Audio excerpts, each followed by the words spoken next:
Hello friends, നല്ല പൊട്ടറ്റോയും കോളിഫ്ലവറും കൂടെ ഉള്ള ഒരു ചീസ് ബേക്കാണ് ഞാൻ കാണിച്ചു തരാൻ പോകുന്നത്. അപ്പോൾ സ്റ്റെപ്പ് ബൈ സ്റ്റെപ്പായിട്ട് ഈ വീഡിയോ കണ്ടു നോക്കുക. നല്ല ടേസ്റ്റി ആയിട്ടുള്ള ഒരു പൊട്ടറ്റോ കോളിഫ്ലവർ ബേക്ക് നിങ്ങൾക്ക് ഉണ്ടാക്കി എടുക്കാം. ഞാനിപ്പോൾ ഒരു പാനിൽ വെള്ളം തിളപ്പിച്ചു, അതിനകത്തോട്ട് കുറച്ച് ഉപ്പിട്ട് കൊടുത്തു. അതിനകത്തോട്ട് കുറച്ച് വട്ടത്തിൽ അരിഞ്ഞ പൊട്ടറ്റോ, ഒരു 2-3 പൊട്ടറ്റോ നമുക്ക് ഇട്ട് കൊടുക്കാം. അതിനെ ഒന്ന് ഹാഫ് കുക്ക് ചെയ്യണം, എന്നിട്ട് വേണം നമുക്ക് ബേക്ക് ചെയ്യാനായിട്ട്. ഇതിൻ്റെ കൂടെ കോളിഫ്ലവർ ആഡ് ചെയ്യണം. പക്ഷേ പൊട്ടറ്റോയ്ക്ക് കുക്കിംഗ് ടൈം കൂടുതലുള്ളതുകൊണ്ട് ഒരു 5 മിനിറ്റ്സ് പൊട്ടറ്റോ കുക്ക് ചെയ്ത് കഴിഞ്ഞിട്ട് നമുക്ക് അതിനകത്തോട്ട് കോളിഫ്ലവറും കൂടെ ആഡ് ചെയ്ത് കൊടുക്കാം. ഇപ്പോൾ ഒരു 5 മിനിറ്റ് കഴിഞ്ഞു. നമ്മുടെ പൊട്ടറ്റോ ഒക്കെ ഒരു ഹാഫ് കുക്കായിട്ടുണ്ടാവും. ഞാൻ ഇതിനകത്തോട്ട് ഇനി കോളിഫ്ലവർ കുറച്ച് കൂടെ വലിയ പീസസായിട്ടാണ് ഞാൻ മുറിച്ചേക്കുന്നത്.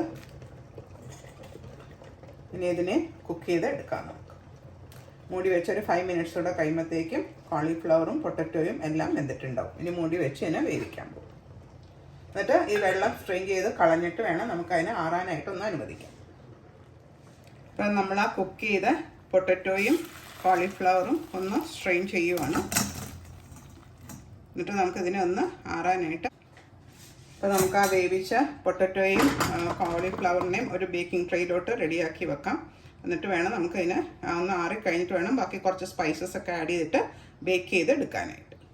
അപ്പോൾ നമ്മുടെ പൊട്ടറ്റോയും കോളിഫ്ലവറൊക്കെ ഒന്ന് ആറിയിട്ടുണ്ട്. അതിനകത്തോട്ട് ഞാനിപ്പോൾ ഇതിനകത്ത് കുറച്ച് ഒലിവ് ഓയിൽ, നല്ല ചില്ലി ഫ്ലേക്സ്, കുറച്ച് പെപ്പർ, കുറച്ച് നമ്മുടെ ഹെർബ്സ്, സ്പൈസസും ഹെർബ്സും, ഇറ്റാലിയൻ സ്പൈസസും ഹെർബ്സും ആഡ് ചെയ്ത് മിക്സ് ചെയ്തിട്ടുണ്ട്. കുറച്ച് ഉപ്പും കൂടെ ഞാൻ ഇട്ടിട്ടുണ്ട്. നമ്മൾ ഉപ്പ് ചേർത്താണ് ഇത് വേവിച്ചത്, പക്ഷേ എന്നാലും കുറച്ചും കൂടി ഉപ്പിൻ്റെ ആവശ്യമുണ്ട്. ഇതെല്ലാം കൂടെ പരട്ടി നന്നായിട്ട് ഇതിനെ ഒന്ന് മാരിനേറ്റ് ചെയ്ത് പിടിപ്പിച്ച് വെക്കണം. അപ്പം ഇതിൻ്റെ ഫ്ലേവേഴ്സ് എല്ലാം ആ പൊട്ടറ്റോയിലും കോളിഫ്ലവറിലും ഒക്കെ കിട്ടിക്കോളും. ഇതെല്ലാം കൂടെ മിക്സ് ചെയ്ത് കൈകൊണ്ട് തന്നെ മിക്സ് ചെയ്ത് നമുക്ക് റെഡിയാക്കി എടുത്ത് വെക്കാം. അത് കഴിഞ്ഞിട്ട് വേണം ഇതിനെ ബേക്ക് ചെയ്യാനായിട്ട്. കൈകൊണ്ട് ഒന്ന് പരട്ടുക. അപ്പം എല്ലായിടത്തോട്ടും ആ സ്പൈസസും ഓയിലും എല്ലാം കിട്ടിക്കോളും. ഉപ്പും നമ്മൾ ഉപ്പിട്ടിട്ടുണ്ട്, പക്ഷെ എന്നാലും ഞാൻ വായിൽ വെച്ച് നോക്കിയപ്പം അധികം ഉപ്പില്ല. അപ്പം നമ്മൾ അത് ഇനി കുറച്ച് ചീസ് നമ്മൾ ആഡ് ചെയ്യുന്നുണ്ട്, എന്നാലും കുറച്ച് ഉപ്പ് വേണമല്ലോ. അത് പരട്ടി ഇനി ഇങ്ങനെ തന്നെ നമുക്ക് കുറച്ച് നേരം വെക്കാം. അപ്പോൾ ഇതിനകത്ത് എല്ലാം പിടിച്ചോളും. പിടിച്ച് കഴിഞ്ഞിട്ട് നമുക്കിതിനെ 200 ഡിഗ്രിയിൽ ഓവനിൽ കുറച്ച് ഒന്ന് ബേക്ക് ചെയ്യണം. ഒന്ന് മൊരിഞ്ഞ് വരുമ്പോൾ കുറച്ച് ചീസും കൂടി ഇട്ടിട്ട് വേണം അതിനെ ഫൈനലായിട്ട് ബേക്ക് ചെയ്ത് എടുക്കാനായിട്ട്. ഇപ്പം ആ കോളിഫ്ലവറും പൊട്ടറ്റോയും ഒക്കെ ഒന്ന് ആറി റെഡി ആയിട്ടുണ്ട്. ഇനിയിപ്പോൾ ഞാനിത് പ്രീ ഹീറ്റ് ചെയ്ത് ഓവനിൽ 200 ഡിഗ്രിയിൽ ഒരു 25 to 30 മിനിറ്റ്സ് കൊണ്ട് നമുക്ക് അതിനെ ബേക്ക് ചെയ്തെടുക്കാം. മുകളിൽ വെച്ച് നന്നായിട്ട് മൊരിഞ്ഞ് കഴിഞ്ഞിട്ട് പിന്നെ കുറച്ച് ചീസും കൂടി ഇട്ടിട്ട് നമുക്കതിനെ ബേക്ക് ചെയ്തെടുക്കാം.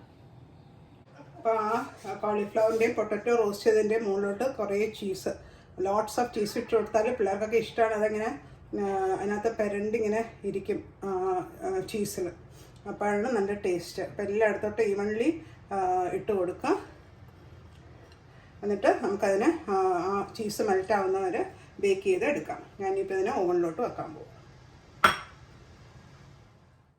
ഇപ്പം ചീസൊക്കെ മെൽറ്റ് ചെയ്ത് നന്നായിട്ട് അതിന്മേൽ പിടിച്ചിരിപ്പുണ്ട്. ഒരു ഗാർണിഷ് പോലെ നമുക്ക് കുറച്ച് പാഴ്സ്ലി ലീവ്സും കുറച്ച് ചില്ലി ഫ്ലേക്സും കൂടി ഇട്ട് കൊടുത്താൽ നമ്മുടെ cauliflower potato cheese bake ready ആയിട്ടുണ്ട്. എന്നിട്ട് നമുക്കിത് ഫിഷിൻ്റെ കൂടെയോ അല്ലെങ്കിൽ ഒരു ഗ്രിൽഡ് ചിക്കൻ്റെ കൂടെയോ സെർവ് ചെയ്ത് കഴിക്കാം. അപ്പം എൻ്റെ റെസിപ്പി ഇഷ്ടമായെങ്കിൽ എല്ലാവരും എൻ്റെ ചാനൽ സബ്സ്ക്രൈബ് ചെയ്യാൻ മറക്കരുത്. ആ നോട്ടിഫിക്കേഷൻ ബെല്ലും ഒന്ന് പ്രസ് ചെയ്തേക്കണേ.